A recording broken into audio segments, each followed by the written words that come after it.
Hey guys, it's History Behind the Warrior, and welcome to yet another God of War video. Now, in this week's back-to-back History of episode, after talking about Mimir of the Norse pantheon of gods, I highly recommend giving that video a watch if you haven't. In today's video, we will be going back to the original series of games, and all the way back to the Olympian pantheon. So, in today's episode, I will be touching on a child of Zeus, the half-sister of Kratos, and goddess of war and wisdom, Athena. But before we do kick things off, as always guys, I would super appreciate it if you could all get this video to about 500 likes. It helps out so incredibly much, as not only does it help support the channel, but it also gives this video that extra kick right out of the gate. Plus, if you like what we do here and want to see more, don't forget to subscribe and tick that bell, as it's a fantastic way of keeping up to date with all of the new content coming your way.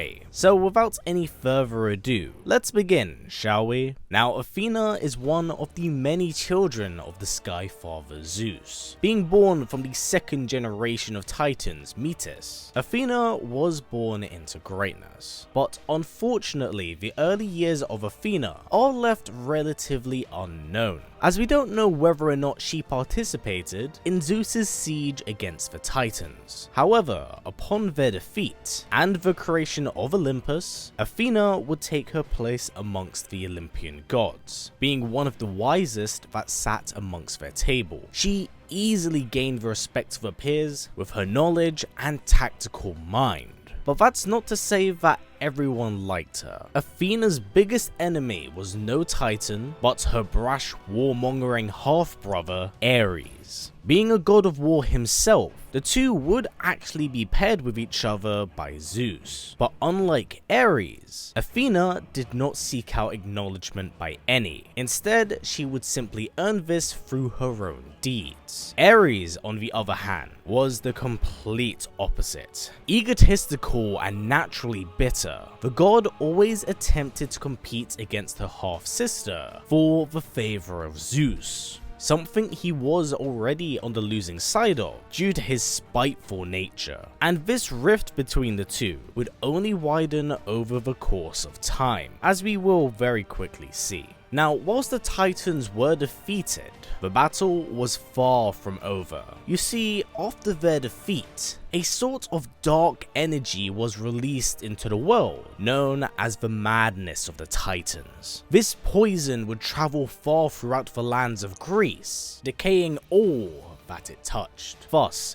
Zeus would attempt to seal it away in a box forged by his son Hephaestus, Pandora's box. But to guarantee that the evil's strength would be sealed, when Zeus cast the evil into the box, Athena would also store the box with the power of hope, something that would combat and suppress the evil inside it. So, going forth, the Titans were now truly defeated, and the gods would go on to reign supreme. So Greece was left with relatively no worries. And Athena herself was praised for her deeds by her family, and she was held up in much higher esteem than her extremely bitter half-brother, further sowing the seeds of fate of Ares' one-sided rivalry. In the coming years, this hatred was reaching a boiling point, but before Ares could act on it, their father Zeus would learn of a prophecy. The Sky Father had caught word from an oracle that apparently his end was nigh, and that it would actually be one of his children that would be responsible for this, one born with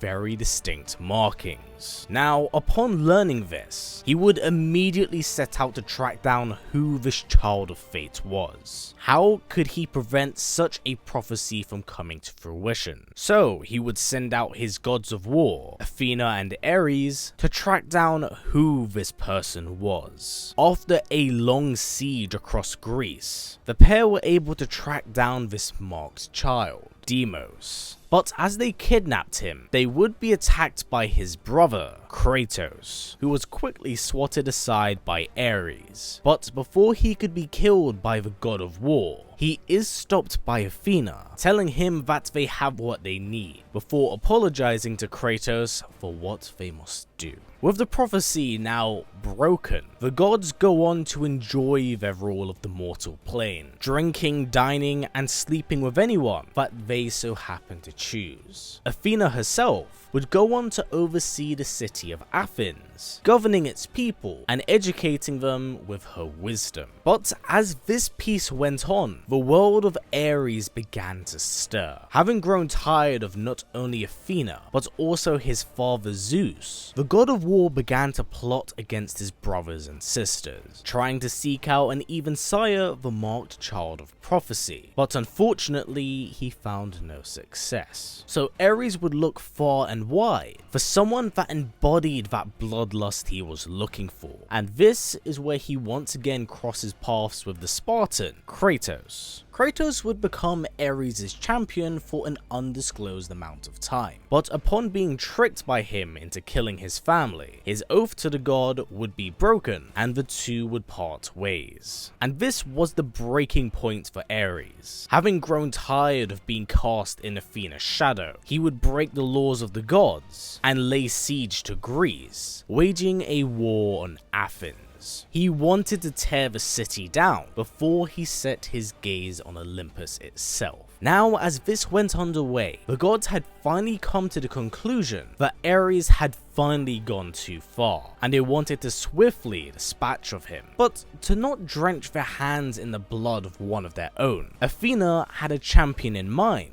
that would be more than suited to the task. Kratos. While she was not present following the events of the siege on Sparta, she has always observed Kratos from a far distance, keeping an eye on the Spartan and the path that he led.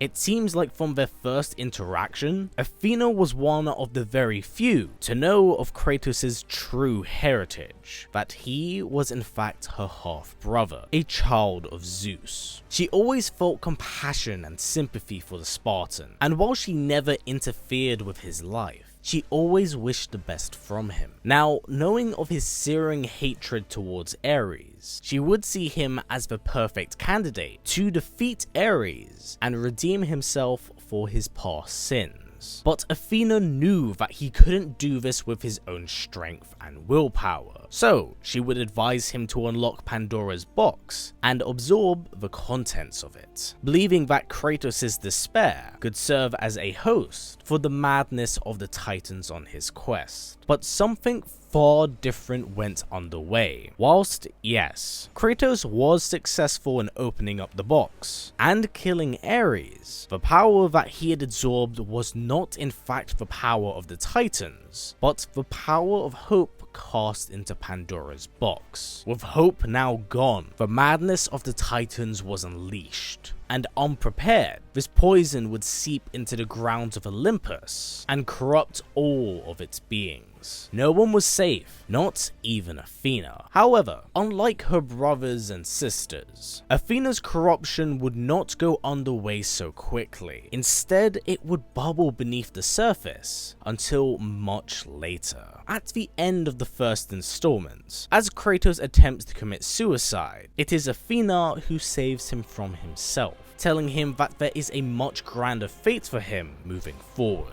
And so she rewards him with the God of War mantle as a thank you for saving Olympus and destroying her arrogant half-brother. Once ascended to godhood, Athena makes a very quick cameo in a comic book tie-in for God of War, where Kratos is tracking down the ambrosia of Asclepius to prevent a cult from reviving Ares. Here, Athena serves as a bit of a guide for the Spartan, warning him of the dangers ahead on the path he now walks. Her next chronological in-game appearance is during God of War Ghost of Sparta. In this installment, Kratos begins to look to his past and learn the fate of his brother Deimos as well as his mother Callisto. The years were not kind on Kratos' memory, thus he went on this quest to recover his fragmented past. But on his journey to find his mother, he would be confronted by a statue of Athena, who warns him to not walk down this path, knowing that if he learned of the truth, as well as his brother's fate, not only would this break him, but the fight that he would take to Olympus would be one that brings an end to all. Despite her pleas, Kratos would follow through on his quest, and tragically be forced to kill his own mother, bear witness to the death of his brother, and finally learn how it was Athena that accompanied Ares in Deimos' capture. She is deeply apologetic towards the Spartan, as she never knew where his path would take him, but she does say with his ties to the mortal plane now cut off, she could ascend him to true godhood, and he could sit amongst his new family. But Kratos does not want her pity, rejecting her offer and saying that the gods will pay for their treachery by his hand.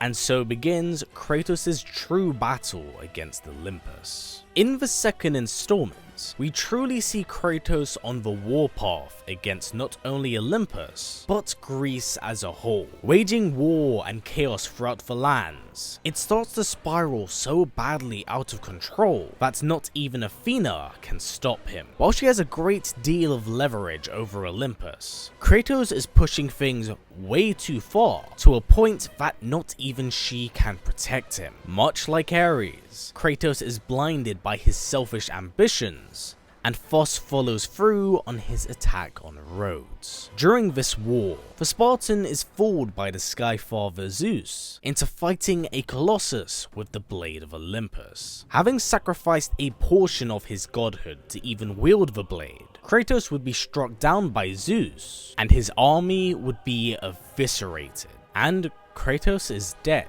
At least, so you would think. Kratos would go on to become the champion of the Titans, taking on their will and vengeance to slay Zeus. But to do so, he required the strands of fate, and he could only acquire this by traveling through the island of creation. As he does so, he comes across a statue of Athena, who begs him to stop on the path he's on, trying to explain to him that killing Zeus not only means the end of Zeus, but Olympus as a whole. Whilst Athena's words hold truth, Kratos no longer trusts anyone and ignores Athena once again. The two finally cross paths at the end of God of War 2, where Kratos has defeated the Sisters of Fate and has traveled back in time to the point of his death. Here, he would confront Zeus, and the two would battle, with Kratos actually gaining the upper hand.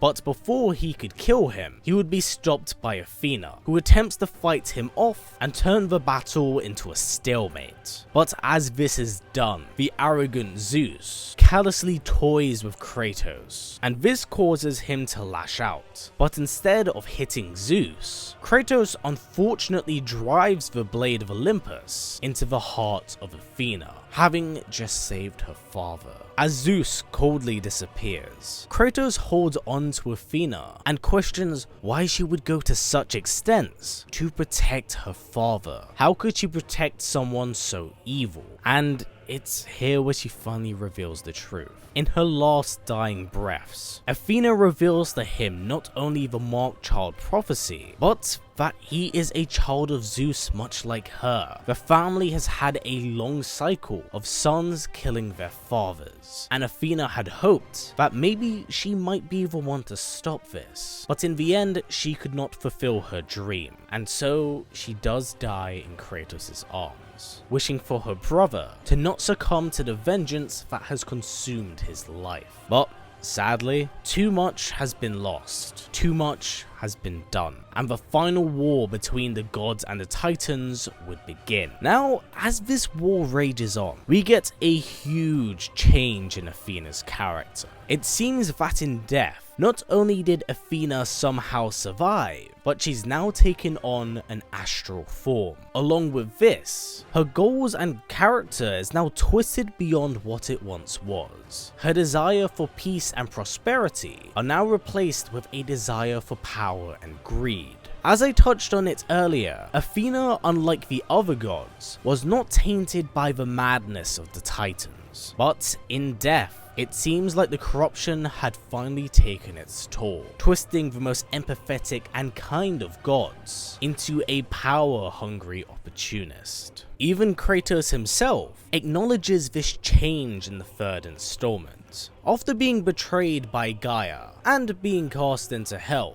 he would come across this new astral Athena, who instead of stopping Kratos, encourages him, and when questioned about her change of heart, she coldly replies that in death, she's gained a form of clarity of sorts that has changed her perspective on things. But before Kratos could question her more, she would take his destroyed blades of Athena and transform them into the blades of exile, telling him that if he truly wished to bring an end to Olympus, then he must seek out and extinguish the flame of Olympus and acquire Pandora's box once more. From this point onwards, Athena plays a very distant advisor role to Kratos, pointing him in the right direction to unleash his onslaught. Inevitably, Kratos would go on to slay Zeus and destroy Olympus itself. The gods had finally fallen, and the battle was over,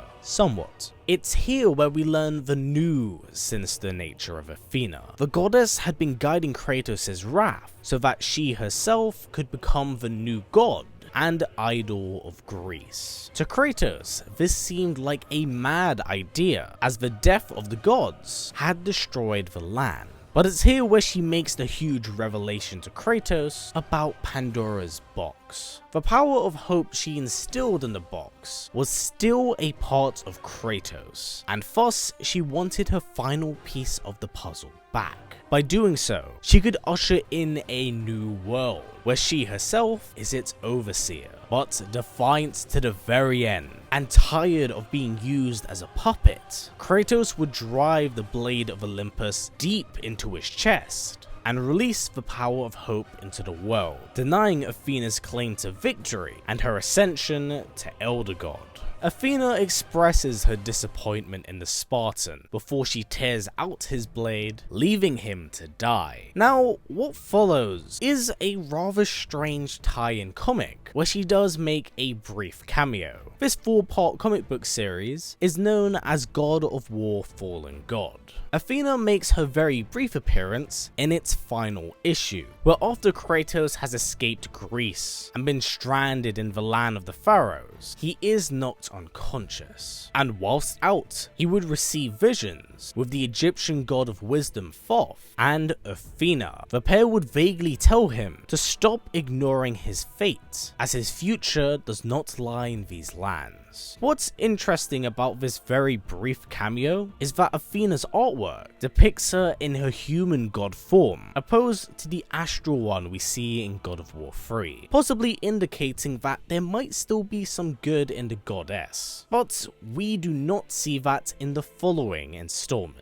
Having taken place a few centuries later, Kratos has now set up a new life for himself in the world of the Norse gods. Having settled down in Midgard, Kratos has made a new life for himself, even marrying a woman by the name of Faye and having a child called Atreus. During this installment, Athena makes her presence known after Kratos' child has fallen ill. As the Spartan reluctantly returns back home, he would be visited by a very smug Athena, clearly glowing in the suffering of the Spartan. Although she disappears for a very brief moment, she reappears once again in Kratos' home once he uncovers the Blades of Chaos. Here, Athena reminds him the harsh truth of who he is. No matter wherever he goes, no matter how much he believes he has changed, he can never run away from the truth of his past. He will always be a monster. To which Kratos actually agrees, but replies that he is no longer her monster, and Kratos walks through Athena, and the goddess disappears. So canonically, this is actually the last time we see Athena in the God of War series. Whilst it's only a brief appearance in the 4th installment, her not letting Kratos go is a pretty big statement for the Spartan, as she will always be lingering over his shoulder, not wanting her half-brother to escape her clutches so easily. Athena's story is a very peculiar one. While she had a humble beginning, and her intentions of preserving life was absolutely genuine, her corruption at the hands of the madness of the Titans made her as equal part sinister as she was kind. And this was all due to the mistakes of Kratos, which is why I'm not surprised she's haunting him. Her tale started as one of peace, one of kindness, but in the end, the path of Athena quickly turns to one of bloodshed and conquest. The real question here is, will we see her again in Ragnarok? As we do know that the 5th installment will be the climax of the Norse series. So you never know, as going forward, we could always return back to the world of Greece and see what has become of it. Whether or not Athena has any influence, it's something we do have to wait and see. But for now, this has been it for me. So, as always everyone, stay strong, stay well, and keep on fighting, as Ragnarok comes for us all. Take care everyone, see you later.